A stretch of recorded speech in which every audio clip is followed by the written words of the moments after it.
துளிர்க்கும் சிந்தனைகள். சவுல் வீழ்ந்தது எப்படி?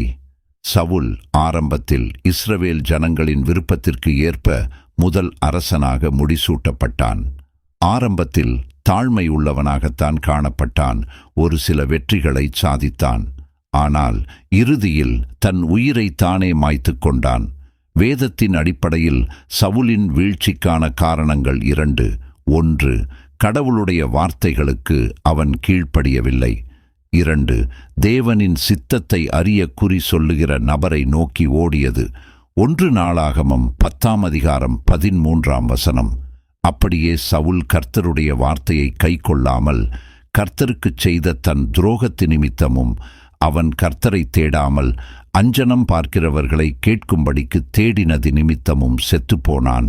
தேவனுடைய வார்த்தைகளுக்கு கீழ்ப்படியாத காரணத்தினால் அவன் உள்ளத்தில் தாவீதை குறித்து பொறாமை ஏற்பட்டு அதனால் அவன் வாழ்நாள் முழுவதும் அவனது உயிரை தேடி வேட்டையாடிக் கொண்டே இருந்தான். எந்த பெலிஸ்தியரின் மூலம் தாவீது கொலை செய்யப்பட சவுல் விருப்பப்பட்டானோ அதே பெலிஸ்தியரால் விழுந்து போனான். பெலிஸ்தியருக்கு விரோதமாக போரிடலாமா என்று தேவனிடத்தில் ஆலோசனை கேட்டும் பதில் வராமல் அதற்கு மாற்று வழியாக குறி சொல்கிற பெண் மூலமாக பிசாசிடம் ஆலோசனை கேட்டான். இது ஒரு வெளிப்படையான ஆண்டவரை மறுதலிக்கிற காரியம். வேத வசனங்களுக்கு துணிகரமாக கீழ்ப்படியாதவன் கடவுளால் தெரிந்து கொள்ளப்பட்ட மனிதனாக இருந்தாலும் நிராகரிக்கப்படுவான் என்பதற்கு சவுல் சிறந்த உதாரணம். நம்முடைய ஊழியங்கள், காணிக்கைகள் ஒருபோதும் நம்மை காப்பாற்றாது என்பதற்கு சவலைப் போல் சிறந்த உதாரணம் வேறு யாரும் இருக்க முடியாது.